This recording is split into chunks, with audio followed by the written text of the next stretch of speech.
बोलिए गोविंद भगवान की जय। यहाँ पर महात्मा ने एक फल दे दिया कि आप हमारे ही सामने मरने की बात कर रहे हो, मेरे सामने मरोगे, ब्रह्म हत्या मुझे लगेगी, इसलिए ऐसा करो मैं तुम्हें फल देता हूँ, अपनी पत्नी को दे देना, वो खा लेगी।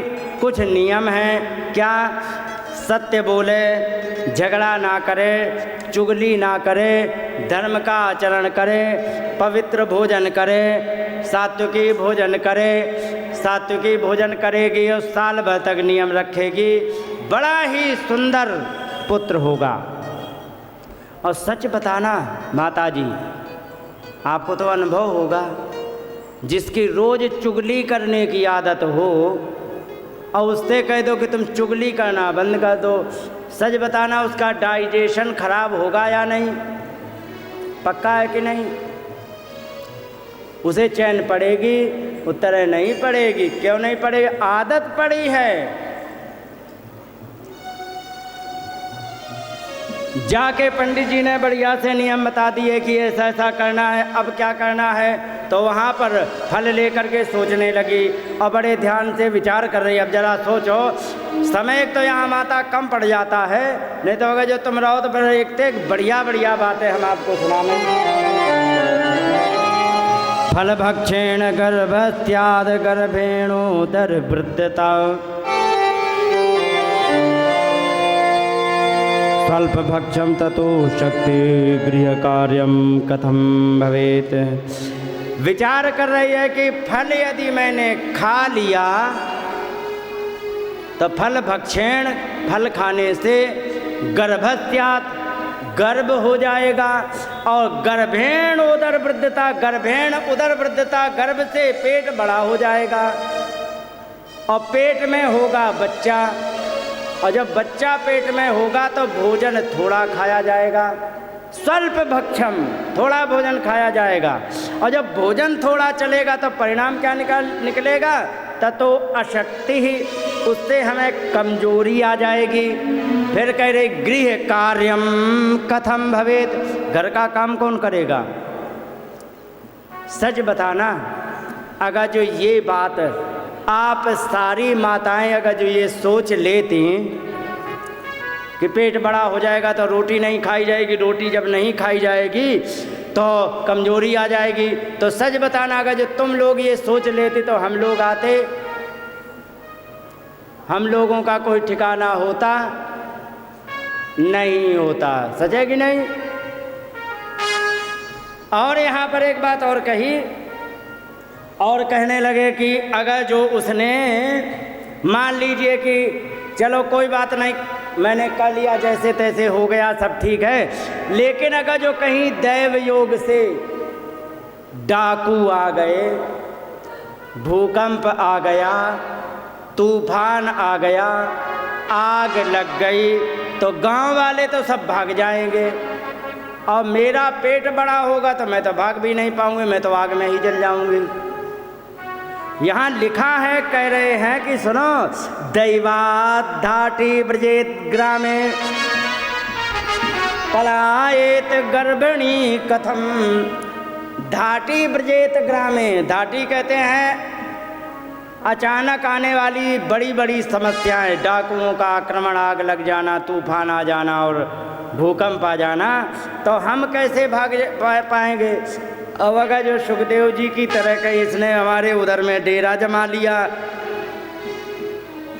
12 साल तक नहीं आया तो क्या होगा? अगर जो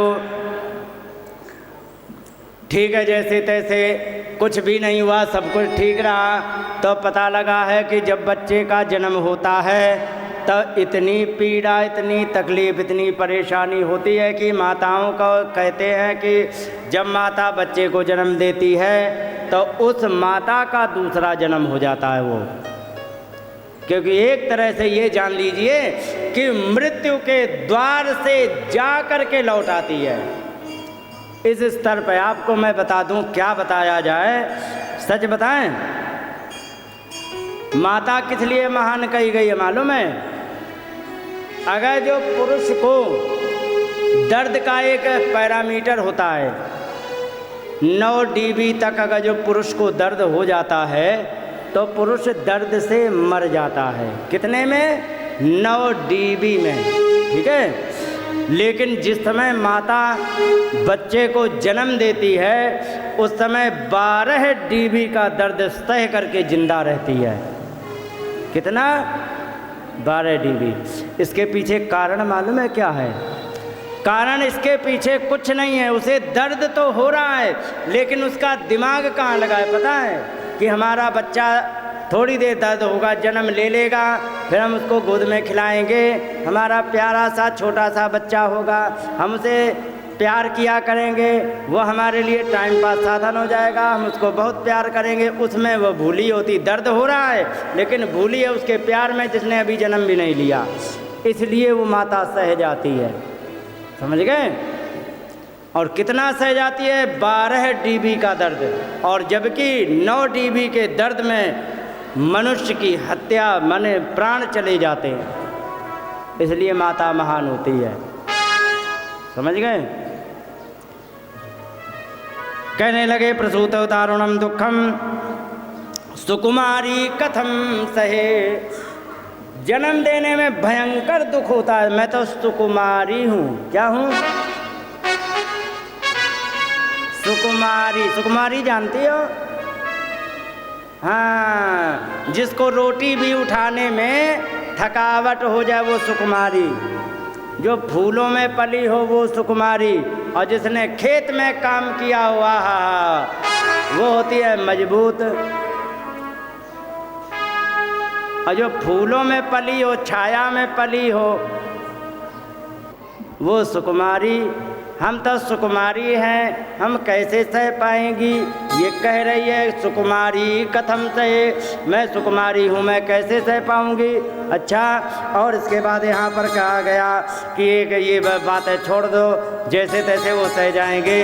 लेकिन सबसे बड़ी समस्या जो है वो तो वह है कि क्या कहने लगे कि यहाँ पर सत्य शौचाद नियमो दुराराध्य सदृश्यते। सत्य बोलना, शौच माने पवित्रता से रहना, नियम यम नियम इनको सहन करना, इनका निर्वाह करना बड़ा कठिन है। जिसको 100 झूठ बोलने की एक मतलब एक डोज बन गया हो। क्या चीज़? 100 झूठ बोलने का। अगर जो उसे 100 झूठ ना बोलने को मिले तो बड़ा बेचैन होता है। हाँ, ये प्रकृति होती है अपने आप। होता क्या है? किसी व्यक्ति की आदत पड़ी होती है, लंबी लंबी फेंकता रहे।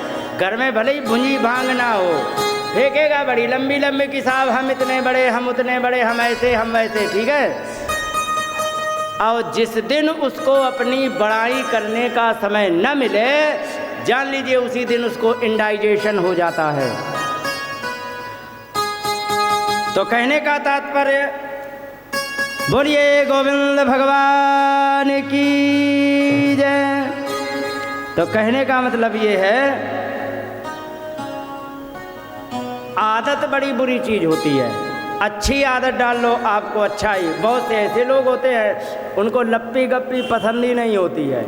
बनियों को आप देख लो, बनिया का जो 1 करोड़ अकाउंट में डाले होगा ना, तो ऐसा बिहेव करेगा जैसे इसके पास 1000-2000 है, बेचारा भूखा मर रहा है। मालूम है क्यों? क्योंकि ऐसा ही करना चाहिए।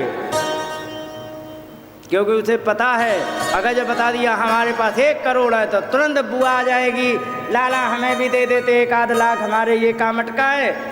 फूफा जी आ जाएंगे, हमारा ये काम अटका है। मामा जी आ जाएंगे, मेरा ये काम अटका है।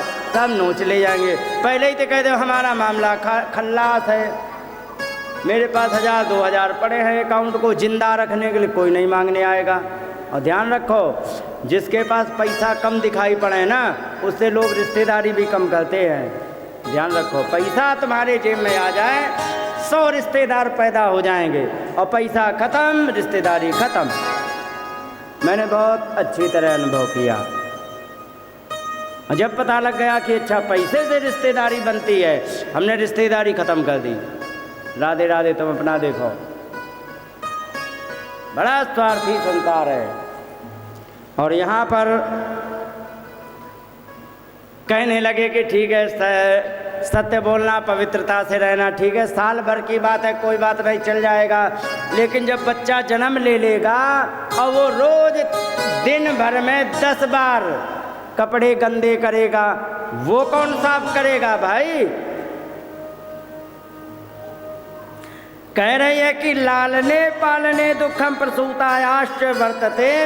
जिस माता ने बच्चे को जन्म दिया है, लालन पालन करने में उसके पसीने छूट जाते। सच बताना, अगर जो तुम अपने पति के लिए ब्रेकफास्ट तैयार कर रही हो, परत वाले परोठे, ठीक है, और तुम्हारे पोते ने सूसू कर ली, क्या करोगी? परोठे बनाओगी कि अपने सूसू करे हुए पोते के पैंट बदलोगी? बताओ। तो कह रही लालने पालने दुखम प्रसूतायाश्च वर्तते। लालन पालन करना बड़ा कठिन है, इसलिए मैंने एक निर्णय निकाला। कौन कह रही हैं? धुंधुली जी। क्या कह रही हैं? वे कह रही हैं कि बंध्या वा विधवा नारी सुखिनी चेत में मति। इसलिए मैंने एक निर्णय निकाला। धुंधुली कह रही है क्या? क्योंकि बांझ और विधवा स्त्री हमारे विचार से सबसे ज़्यादा सुखी होती है। ले, कौन कौन लोग सहमत हैं इस बात पर? सच बताना कि विधवा हो या बांझ स्त्री हो, सबसे ज़्यादा सुखी होती। कौन कौन सहमत हैं? कोई नहीं सहमत है। क्यों? उसकी गीता अलग थी।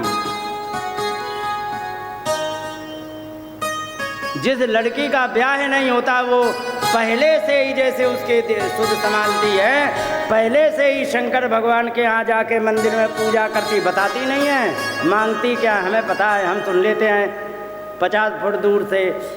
कहती कि हे भगवान, घर और बर दोनों बढ़िया देना और ज़िंदगी में कभी वैधव्य माने विधवापन का सामना ना करना पड़े, ये कृपा तुम हम पे। मांगते कि नहीं? और वो कह रही कि विधवा स्त्री बहुत सुखी होती है, बंध्या स्त्री, और जब लड़की का ब्याह हो जाता उसी अगले ही साल से सोचने लगती कि हमारे घर में छोटे छोटे फूल खिलने चाहिए।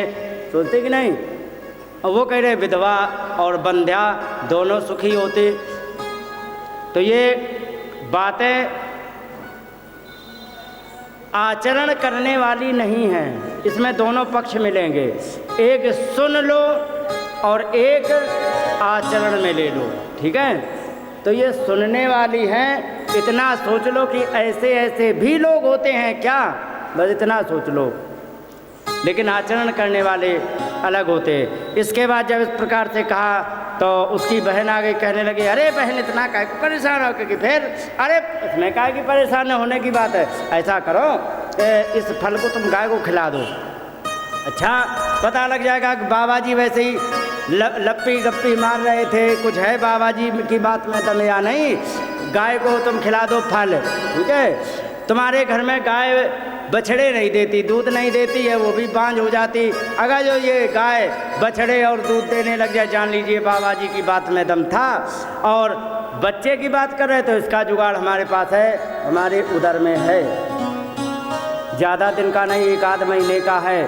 और जैसे ही जन्म ले ले तो तुम्हारे जीजा जी से हम भेज देंगे और उसकी थोड़ी सी कीमत दे देना, जीजा जी भी तुम्हारे प्रसन्न हो जाएंगे। और हमारे तो वैसे ही 5 लाइन में लगे हैं, 1 आध तुम्हें दे देंगे तो क्या फ़र्क पड़ेगा। इस प्रकार से जब उसने कहा, उसने अपनी डील डन कर ली, ठीक, हमारी तुम्हारी बात फाइनल। और समय आने पर बच्चा पहुंचा दिया। एक बात बताओ माताओं,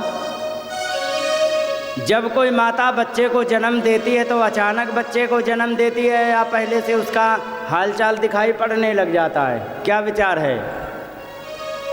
दिखाई पड़ता है ना पहले से।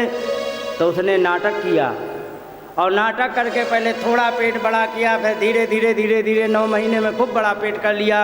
और बड़ा करने के बाद जैसे ही उसका बच्चा आ गया और तुरंत उसने सारा पेट का जो कपड़े बांधे थे सब खोल खाल के अनाउंस कर दिया, मेरा बच्चा हो गया।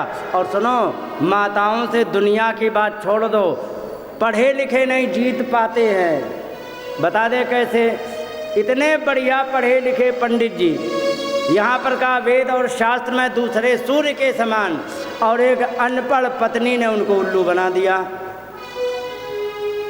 ऐसा उल्लू बनाया कि वे सोचते ही रह गए क्या कि हमारी पंडिताइन राधे राधे है। अब वे सोचते ही रह गए और उन्हें पता नहीं लगा। सारे वेद का ज्ञान, सारे शास्त्र का ज्ञान काम आया नहीं आया। सबसे जीत सकते हो पर माताओं से कोई नहीं जीत सकता है। कोयल होती है ना, कोयल बड़ी चालाक होती है। मालूम है क्या करती है? कभी अपना घर नहीं बनाती, ना अपने बालक बच्चे पालती है, चालाक होती है ना। वो क्या करती है कोयल कि कोयल अपने बच्चों को, वो सबसे पहले जुगाड़ ढूंढती कहाँ पर हम अपने बच्चों को, अंडों को रखेंगे। क्या करती है? सबसे पहले देखती है कि कौवे का घोंसला कहाँ है, और जब देख लिया कौवे का घोंसला कहाँ है, तो जो अंडे जब रख देती है ना, तो रखने के बाद वो उन अंडों को गिरा देती। कौवे के अंडे जो होते हैं उन्हें गिरा देती है और अपने रख के वो भाग जाती है। और जो आती है कौवा की पंडिताइन, समझ रहे हो, तो वो अपने अंडे समझ के उनका पालन करती रहती है, पालन करती रहती है। जैसे ही अंडा बड़ा हो गया, फूट गया, वो तो बड़ा क्या होता है, बच्चा ही होता है सीधे, वो छोटा बड़ा नहीं होता। अंडा फूट गया, बच्चा हुआ, वो भी पता नहीं लगा कि ये हमारा ही है कि किसी और का है। और जैसे ही कुछ बड़ा हुआ, पंख निकले, तब पहचान में आता कि ये इसकी शक्ल हमारी शक्ल से अलग क्यों दिख रही है। बाद में पता लगा कौवा अलग, वो अलग, अपनी रास्ता निकल लेती है। कोयल इतनी चालू होती है, चालाक होती है। आम की तो बात ही छोड़ दो। तो कहने का मतलब सबसे जीत जाओ, पर माताओं से दुनिया में कोई नहीं जीत पाया है। और पंडित जी पता ही नहीं लगा पाए कि ये नकली नाटक चल रहा है, स्क्रिप्टेड नाटक चल रहा है, या वास्तव में हमारी पंडिताएं राधे राधे हैं। और रात में ला करके उनके जीजा जी ने बच्चे दिए, थोड़ा सा धन दे दिया, अनाउंस कर दिया हमारे बच्चा हो गया। अब एक समस्या नहीं फिर आ गई। मालूम है क्या? जब माता बच्चे को जन्म देती है तो बच्चे के पालन के लिए प्रकृति परमात्मा दूध की व्यवस्था उसी क्षण करता है कि नहीं? उसी क्षण करेगा। और उसने बच्चे को जन्म दिया ही नहीं है तो दूध का इंतजाम कैसे हो? अब बच्चा भूखा, दूध के लिए परेशान हुआ, तो तुरंत उसने कहा कि ऐसा करो, हमारी दीदी थी, उसका बच्चा था, वो मर गया है, अब ऐसा करो तुम, हमारी दीदी के दूध आता है तो उनको लेके आओ, वो दूध पिला देंगी। पहले बच्चे को ले आए, फिर उनकी मम्मी को लेके आ गए, और समय आने पर उसका नाम रखा धुंधुकारी। और जो गाय को जो फल खिलाया था, क्योंकि वो महात्मा की तपस्या था, तपस्या के प्रभाव से ये निकला कि उस महात्मा के तपस्या के प्रभाव से उस गौ से बहुत सुंदर सा बालक जन्म लिया। लेकिन गाय का डीएनए था, तो गाय के डीएनए से कान गाय के जैसे हो गए, तो उनका नाम रख दिया गया गोकर्ण। बोलिए गोकर्ण जी महाराज की। यहाँ गोकर्ण नाम उनका रख दिया गया। और जो आया था फ्रॉड से, धोखेबाजी से, पैसे से, उसका नाम रखा गया धुंधुकारी माता ने। और धुंधुकारी नाम रख दिया। हाँ, क्या क्वालिटी उसकी। पूरा पाठ अगर जो इसके हिसाब से पढ़ेंगे, स्कंद उसके पद्म पुराण के हिसाब से, तो बहुत समय चला जाएगा, संक्षिप्त चलते हैं। कोई भी ऐसा दुर्गुण नहीं था जो करे ना। बूढ़ा व्यक्ति है, रास्ता बताने के चक्कर में वो गड्ढे में ढकेल दे। अंधा व्यक्ति हो तो कुएं में डाल दे कि हाँ ठीक ठीक ठीक, सामने चले जाओ, सामने चले जाओ, कुएं में गिरा दे। छोटे छोटे बच्चों को जिनको गोद में लेके प्यार किया जाता, दुलराया जाता है, ऐसे बच्चों को दुलराने के बहाने से ले करके और उनको ले करके तुरंत कुएं में फेंकावे। चुपके से जाए किसी के घर में आग लगा दे, छप्पर में। ओह, क्या नाम है इसका, क्या नाम है, कार्टून है,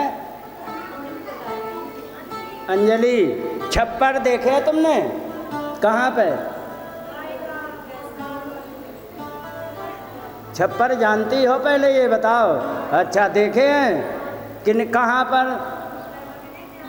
अच्छा खेता में हैं।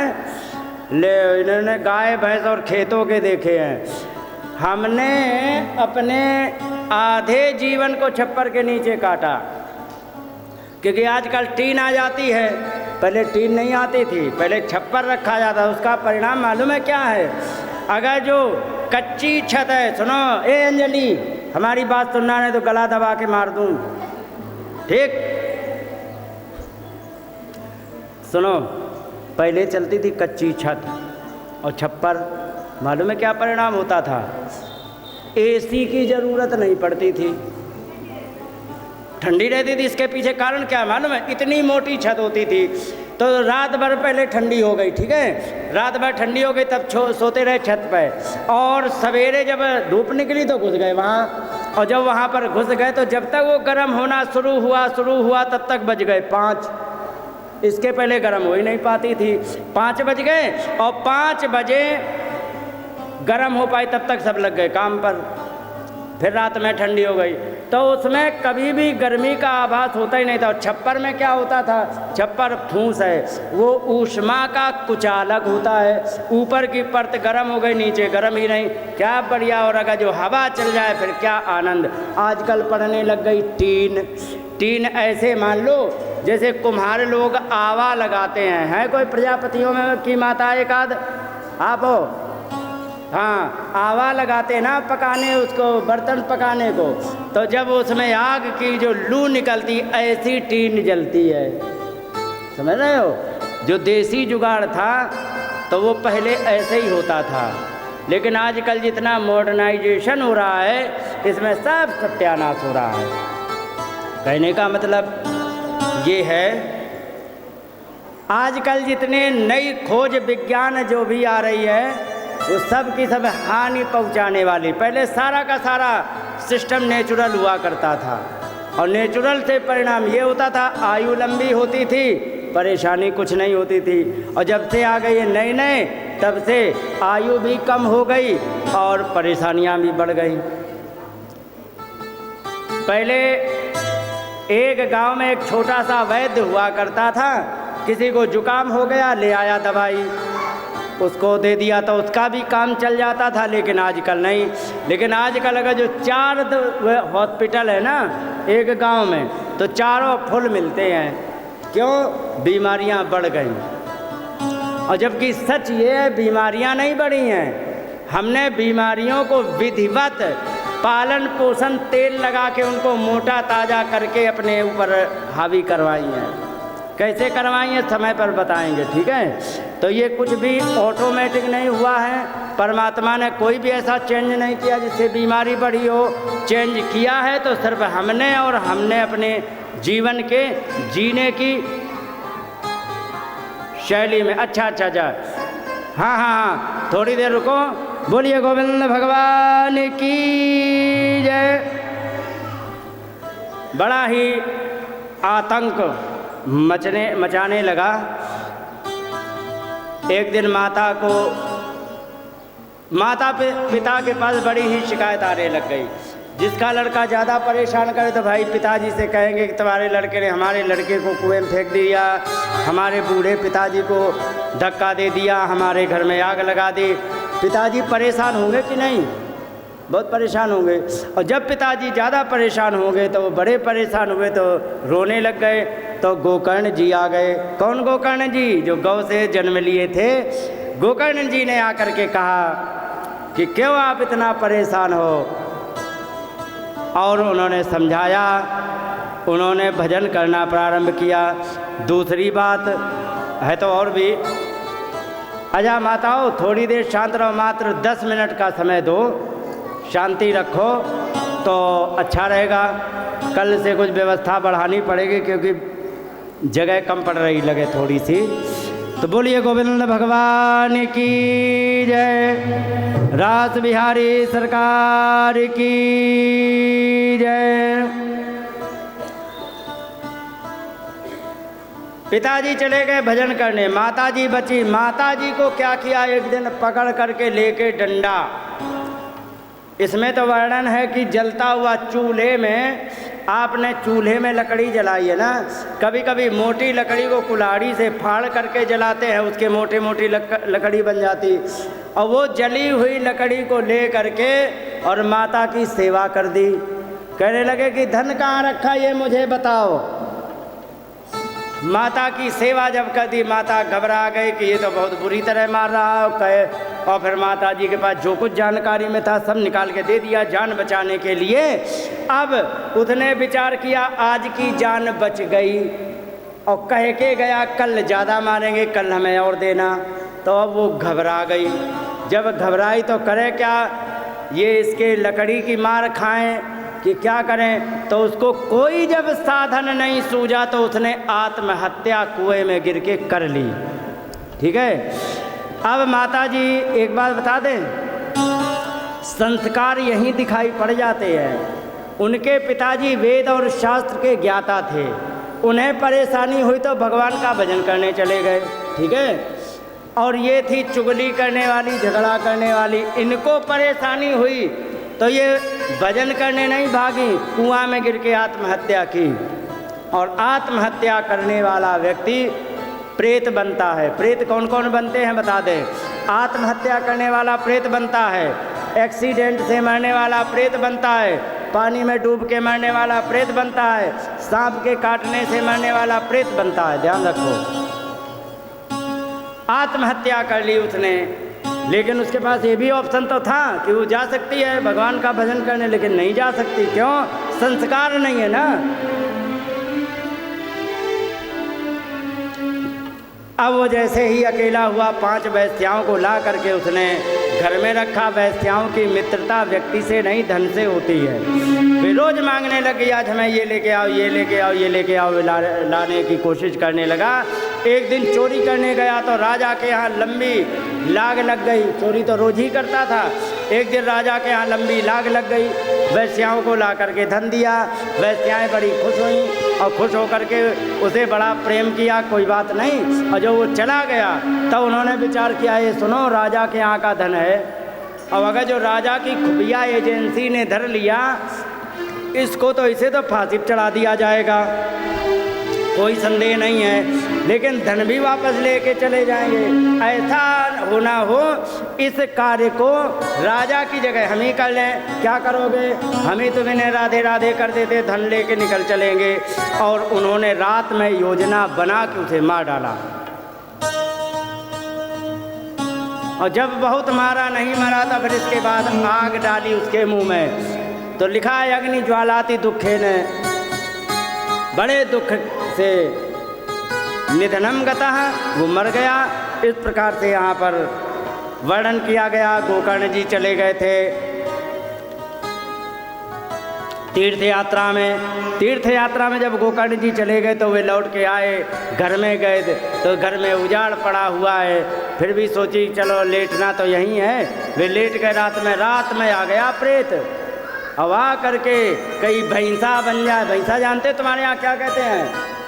भैंसा को क्या कहते हैं? अरे भैंस का हसबैंड क्या कहते हैं उसे? भैंस का हसबैंड है। हमारे यहाँ भैंसा कहते हैं, पंजाब में छोटा बोलते हैं, है ना। हाँ, तुम्हारे यहाँ झोटा बोलते हैं, जो भी, हाँ जो भी बोलते हैं। कभी मेढ़ा बन जाता है। मेढ़ा जानते हो? नहीं, अरे भेड़ का मेल वर्जन, हाँ जो भी कहते हैं। और भेड़ का, और कभी हाथी, कभी इंद्र, कभी आग, ऐसे रूप दिखाने लगे। तो गोकर्ण तो भगवान के भक्त होते। भगवान के भक्त की एक सबसे बड़ी पहचान होती है क्या? कि अभयम सत्व संशुद्धि, वो निर्भय होता है। इन्हें लगा कि कोई प्रेत है भटका हुआ, उन्होंने तुरंत गायत्री मंत्र पढ़ा, उसके ऊपर डाला, देखा, पूछा तुम कौन हो? तो उसने बताया अहम भ्राता तुदीयोस्मि धुंधुकारीत नामता, मैं धुंधकारी नाम से मैं तुम्हारा भैया हूँ। स्वकीयेन विदोषेण ब्रह्मत्तम, नासितम मया, अपने द्वारा किए हुए कर्मों के कारण मैंने ब्राह्मणत्व को नष्ट कर लिया है। बताइए मेरे उपाय का, मेरी शुद्धि का उपाय बताओ। उन्होंने कहा मुझे तो इस समय नहीं याद आ रहा है, कल मैं ज्ञानी वयोवृद्ध लोगों से मिल कर के और आपके उपाय को पूछेंगे। तो गांव में सुबह उठ कर के पूछा, महाराज हमारा भैया है वो प्रेत बना घूम रहा है, उसका क्या इलाज होना चाहिए। सबसे पूछा, कहा कि महाराज आप ज्ञानी हो, हमें क्या बता दूं। तो उन्होंने कहा अच्छा तो आपको नहीं पता, कि नहीं पता है। तब उन्होंने कहा कि ठीक है तुम्हें यदि नहीं पता है, सूर्य भगवान से पूछा। उनसे कहा कि कोई बात नहीं, इसके लिए सबसे बढ़िया श्रीमद् भागवत कथा का अनुष्ठान कराइए। इसके अतिरिक्त क्योंकि मैंने 100 गया श्राद्ध कर दिए फिर भी तुम्हें प्रेत से मुक्ति नहीं हुई। तो धुंधकारी कहता 100 नहीं तुम 1000 कराओ। नहीं हो सकती है। क्यों नहीं हो सकती? मैं बहुत बड़ा पापी हूँ, दूसरा उपाय करो। तब उन्होंने श्रीमद् भागवत कथा के लिए उन्होंने कहा। तो उन्होंने कथा कही, तो कथा कहने में वो प्रेत था इधर उधर भागे हवा से। तो उनको एक बांस में बैठा करके उसमें कथा सुनाई गई। पहले दिन की कथा में एक गांठ टूट गई, दूसरे दिन की कथा में दूसरी, 7 दिन की कथा में 7 गांठें फूट गईं और उसका कल्याण हो गया। और बड़ा ही दिव्य रूप धारण करके वहाँ पर प्रकट हो गया। और दिव्य रूप धारण करके जब प्रकट हुआ तो प्रकट हो करके फिर कहने लगे कि आपका बहुत बहुत धन्यवाद, बहुत बहुत आभार। और यहाँ पर बड़े ही सुंदर रूप से प्रकट हो करके भगवान के धाम को चले गए। उन्होंने कहा कि ये बताइए कि मैंने, गांव वालों ने कहा कि मैंने भी कथा सुनी है, इसने भी कथा सुनी है, ये बताइए इसका कल्याण कैसे हो गया, मेरा क्यों नहीं हुआ। क्योंकि देखो कथा सुनने के तरीके अलग होते हैं। कैसे? एक सुनता ज़्यादा, एक सुनाता ज़्यादा है। आपको अनुभव है कि नहीं है? मैं बताता हूँ। कुछ लोग होते हैं जो कथा सुनते हैं ध्यान से, कुछ लोग होते हैं जो बातें करने में लग जाते कि क्या है फालतू में बक रहे हो, बकते रहो। ठीक है? तो जो ध्यान से सुनता है उसको कथा का फल मिलता है, और जो अपनी सुनाता है तो उसको कुछ मिलने वाला नहीं है। ठीक है? और अपनी सुनाने पे एक और समस्या, क्या? खुद का नुकसान करे, बगल वाले का नुकसान करे, और जो सुनने वाला वो चिढ़ जाता है वहीं पर। जब वो चिढ़ जाता है तब फिर वो कहता है कि आप, या फिर वो बगल में हो जाते हैं, फिर उसमें फिर बातें बिगड़ जाती हैं। तो देखो जो सुनने वाला होता है तो उसका कल्याण हो जाता है। इसने कथा सुनी, तुमने कथा सुनी, तो अपने फिर बाद में जाके इधर उधर लग गए, है ना। और इसने कथा सुनी तो उसने क्या, भगवान ने लीला की, क्या कृपा की, उसका चिंतन किया, इसलिए इनका कल्याण हो गया। आपकी बार फिर कथा करेंगे तो फिर तुम भी चिंतन करना, तुम्हारा कल्याण हो जाएगा। इस प्रकार से अगले साल भी कथा कही गई और कथा कहने से उन सब का कल्याण हो गया और कल्याण हो करके सभी को वैकुंठ धाम भेज दिया। तो यहाँ पर कहते हैं कि ये प्रेत की पीड़ा को भी समाप्त करने वाली है। अब 2 श्लोक और तो हम सुना दें जिससे ये पता लगा कि इससे क्या क्या मिल जाता है और क्यों कथा करानी चाहिए। यहाँ पर लिखा है कि दरिद्र क्षयी रोगी निर्भाग्य पाप कर्मवान अनपत्यो मोक्ष कामः शृणुयाच कथामिमाम। कहने लगे दरिद्र, जो व्यक्ति पैसे से निर्धन हो, वैसे निर्धन तो सभी है कि नहीं। सब पैसा मांग रहे, 10 करोड़ बैंक के अकाउंट में है, अभी हमें 15 करोड़ की ज़रूरत है, तो वो वाला हम जा करके वहाँ पर वो खरीद लेंगे, तो उसको कमी सबको रहती है। और क्षयी रोगी, टीबी का रोगी हो, निर्भाग्य जिसका भाग्य साथ ना देता हो, और पाप कर्मवान जिसने बहुत बड़ा अपराध कर दिया हो, अनपत्यो निसंतान व्यक्ति, मोक्ष कामा। अब जैसे कि ये बताओ, सच बताना, जैसे ये माता जी बैठी हैं, कै साल की हो? 85। अब ये 85 साल की हैं, इनको बताओ कौन सी फैक्ट्री चालू करनी है? इनको केवल और केवल मोक्ष की ज़रूरत है ना। तो मोक्ष की कामना हो तो ऐसे को श्रृणुयाच कथाम इमाम, इस कथा को श्रवण करें। ये बात ऐसी थी जो स्त्री और पुरुष दोनों के लिए थी। अब एक बात ऐसी जो मात्र माताओं के लिए कही गई। क्या कहा गया? अपुष्पा काकबंध्या च बंध्याया च मृतर्भका स्रवद्गर्भा च या नारी तया श्राव्य प्रयत्नतः। कहने लगे अपुष्पा, पुष्प मालूम है क्या होता है? जैसे कि आम का जब फल आता है तो उसमें फूल लगते कि नहीं, देखे तुमने? हाँ, तो हम सब लोग जब फल आए हैं तो उसके फूल मालूम है क्या है? क्या है? Give me answer. फूल क्या होता है? रोटी खाओ। फूल कहते हैं महीने के 3 दिन जो आते हैं, वो होते हैं मनुष्य के फूल, समझ रहे हो? तो अपुष्पा, जिसको फूल ना आता हो, फूल का मतलब समझ गए ना? और काकबंध्या च, काकबंध्या कहते हैं जिसकी एक संतान हो। ध्यान रखो,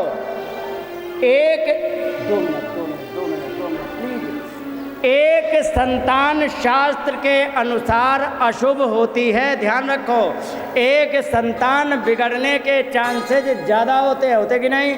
क्योंकि बहुत प्यार से पालेंगे। एक संतान मिलिट्री में भेजेगा कोई? नहीं भेजेगा। कहते सेठ के यहाँ तुम नौकरी कर लो 10,000 की चलेगा, हम मिलिट्री में नहीं भेजेंगे, कहेंगे कि नहीं? उसको एकदम छाया में पालेंगे। और ध्यान रखो, सच बताना, पढ़ी लिखी हो तुम, ज्ञान किताब से ज़्यादा मिलता है धक्के खाने से, धक्के खाने से। और एक पुत्र जिसका होता है उसको धक्के खाने को नहीं मिलता था। फंक्शनल नॉलेज जो होता है कभी नहीं आता उसे। ध्यान रखो। तो काकबंध्या चा, एक संतान वाली हो, उसको दूसरा ना हो पा रहा हो। और बंध्या, जो परमानेंटली एक भी बालक बच्चे ना हो। या मृतर्भका, जिसका बच्चा जन्म लेकर के मर जाता हो। और स्रवत गर्भा चया नारी, जिस स्त्री का गर्भ स्रवित हो जाता हो। तया श्राव्य प्रयत्नतः, उसे प्रयत्न पूर्वक श्रवण कर। प्रयत्न का मतलब जैसे बीमार होने पर प्रयत्न पूर्वक टेम्पू मिले, नहीं मिला रिक्शा मिले, लाद के भागो, कुछ नहीं मिला तो ढकेल पर लाद के अस्पताल पहुंचना चाहिए कि नहीं? तो यही ये प्रयत्न पूर्वक किया जाता है। तो अब आप खड़ी हो जाओ, आरती तैयार करो और इसके बाद आरती करते हैं। और इस प्रकार से जब कहा तो इति सुविधना श्रावे तदक्षरतरम भवेत अत्युत्तमां कथाम दिव्याम कोटि यज्ञ फलप्रदा। कहने लगे कि बड़ी ही सुंदर कथा है, कोई भी इसे श्रवण करेगा और श्रवण करके अपने जीवन का कल्याण करेगा। बोलिए गोविंद भगवान की। खड़े हो जाओ।